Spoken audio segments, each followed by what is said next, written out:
অত্যন্ত দুঃখের যে এরকম একটা ঘটনা কলকাতায় ঘটলো, তার আগে তারাপীঠে ঘটলো, কিছুদিন আগে দিল্লিতে এরকম একটা হোটেলেই একটা ভয়াবহ অগ্নিকাণ্ড হলো জুন মাসে। আর বেশিরভাগই দেখা যাচ্ছে যে বিদেশি যারা, তাদের মৃত্যু হয়েছে। এটা আরও দুঃখের, অত্যন্ত দুঃখের। আমি অনুরোধ করব, কলকাতা তো নিশ্চয়ই, বাংলা তো নিশ্চয়ই, ভারতবর্ষ, যে একটা এসওপি বানানো উচিত যে যারা হোটেল চালাবে তাদের কী কী থাকা উচিত, কী কী ফর্মালিটিস হোটেল, এবং তার থেকেও বেশি হচ্ছে হসপিটাল।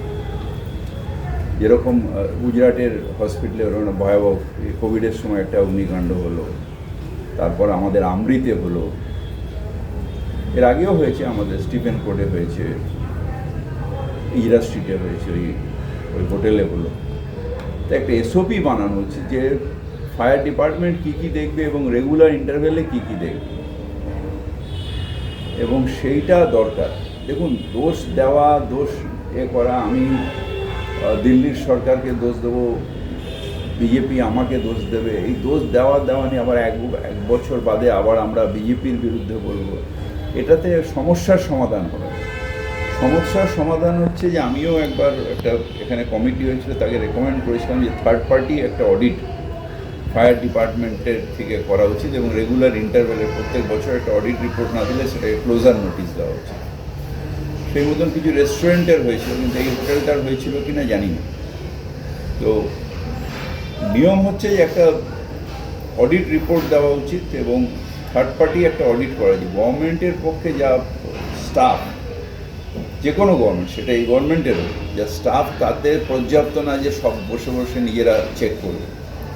কিন্তু একটা থার্ড পার্টি, যেরকম কর্পোরেশন তাদের বিল্ডিং প্ল্যানের ক্ষেত্রে যেরকম আর্কিটেক্টদের একটা লাইসেন্স দেয়, সেই লাইসেন্সের বেশিতে বিশ্বাসে তারা বিল্ডিংগুলো প্ল্যান পাস করে তাদের তত্ত্বাবধানে থাকে, ঠিক সেইভাবে ফায়ার ডিপার্টমেন্ট একটা থার্ড পার্টি অডিট থাকা উচিত, এবং সেই অডিটের বেসিসে এদের ক্লোজার হবে কি হবে না সেটা মানে আইনত অধিকার সরকারের হোক বা ফায়ার ডিপার্টমেন্টের, এটা থাকা উচিত বলে আমি মনে করি। বলছি, পুরমন্ত্রী আপনার ওপর দায় চাপাচ্ছেন যে কি করে এরা এটাতে তো এই যে এগুলো পলিটিক্স, এটা হচ্ছে পলিটিক্স। আমি কিন্তু যখন আমৃতে কতগুলো মানুষ মারা গেল, আমরা রেস্কিউ করেছি, তার ব্যবস্থা করি, কিন্তু আমরা কারোর উপর দায় ফায়ে চাপাই না। তার আগে স্টিফেন কোর্টে আমরা যখন অপোজিশনে ছিলাম, অতগুলো লোক মারা গেছে, হোটেলে মারা গেছে, দিল্লির হোটেলেও তো মারা গেছে। এই জুন মাসে অত বড় একটা 22 জন 23 জন মারা গেছে। এটা একটা অল ইন্ডিয়া বেসে একটা এসওপি থাকা উচিত। আবার এক বছর বাদে, ধরুন আজকে 2 মাস হয়েছে ইলেকশনের জন্য, আমরা কেউ কাজ করিনি, সবাই 2 মাস 3 মাস, আবার এই 3 মাস সরকার নেই, তো 6 মাস অলরেডি হয়ে গেছে। উনি এত দৌড়দৌড়ি করেন, এই হোটেলগুলো ঘুরতে পারতেন, সেটা বলা আমার উদ্দেশ্য না, কারণ কারোর পক্ষে এটা সম্ভব না। আর ট্রেড লাইসেন্স এখন অনলাইনে, যে কেউ ট্রেড লাইসেন্স পেতে পারে। ট্রেড লাইসেন্স পাওয়া মানেই যে তার ইলিগাল করার অধিকার এসে গেল তা নয়। কিন্তু সুতরাং এই দোষ চাপানো নিয়ে মানুষের জীবন বাঁচানো যাবে না। জীবন বাঁচাতে গেলে থার্ড পার্টি করতে হবে একটা অল ইন্ডিয়া বেসিসে, বা সরকারের এখান থেকে আমাদের এই সরকারি একটা এসওপি তৈরি করুক, যেটার বেসিসে যাতে এরকম ঘটনা না ঘটে। দেখা যায় এই ঘটনাগুলো ঘটে যাচ্ছে, এটা প্রথম নয় যে আগুন এখানে লেগেছে বা তারাপীঠে লেগেছে। এটা কত বছর ধরে এই হোটেলে আগুন লাগছে, হসপিটালে আগুন লাগছে, বড় বড় কমার্শিয়াল বিল্ডিংয়ে আগুন লাগছে, স্টিফেন কোর্টে কতজন মারা গেছে। সুতরাং এই একটা যদি রেমিডিস করতে হয়, একটা বসে চিন্তা ভাবনা করে একটা রেমিডিস করতে হয়। মানে বহুতল সেখানে আমি এক বছর বাদে আবার ওনাকে দায়ী, ঘটনা তো ঘটবে, তাহলে আমি অপোজিশনে রয়েছি, এক বছর বাদে আবার ওনার উপরে দায়িত্ব দেবো, তাতে কোনো কাজ হবে না। কাজটা হচ্ছে যে কীভাবে আর যাতে না হয় সেটা দেখার জন্যে একটা কিছু ভাবনা চিন্তা করে বানাতে হবে।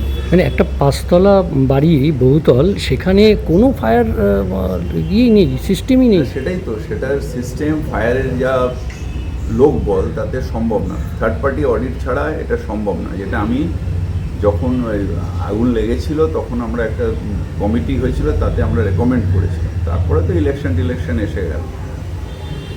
ঠিক আছে। আর একটা লাস্ট হচ্ছে যে ধরুন 1 বছর আগে 2025-এ স্ট্যান্ড রোডে 14 জন মারা গিয়েছিল, ঋতুরাজ হোটেলে আগুন লেগেছিল, সারা রাত আমি ছিলাম। হ্যাঁ, তাহলে কি মানে এইসব ঘটনা ওইটার পরেই তো আমরা থার্ড পার্টি অডিটের কথা বলেছিলাম এবং একটা কমিটি করে আমরা রেকমেন্ড করেছিলাম।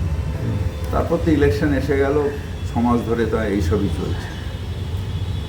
আমি জানি না তারপর আর দমকল ডিপার্টমেন্ট কিছু করেছে কিনা, কিন্তু একটা থার্ড পার্টি অডিট করা উচিত এবং একটা ক্লিয়ার এসওপি তৈরি করা উচিত বলে আমি মনে করি। এত ঘটনা ঘটে কিন্তু এটা হয় না কেন, এটাই এটা আমি কী করে বলব? আমরা যারা পলিসি মেকার আমরা হলাম রেকমেন্ড করি, কাজটা তো করবে যারা আধিকারিক, তারা কাজটা করবে। এই কাজটা আমার মনে হয় যে যদি সদিচ্ছা থাকে, এই দোষ দেওয়া দোষ নেওয়া থেকে, ধরুন 1 বছর বাদে ঘটনা ঘটবে, তখন আবার আমি রাস্তায় নেবে কাউকে দোষ দেবো, এটাতে কাজের কাজ কিছু হবে না। কাজটা হলো যে একটা এসওপি তৈরি করতে হবে।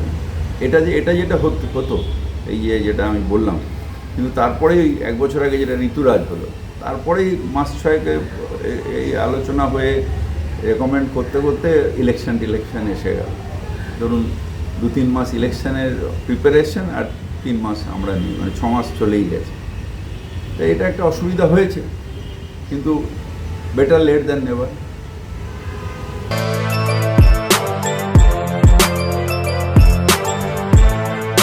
এখন অনেক বড় শ্রী লেদার্স হাওড়া ময়দান।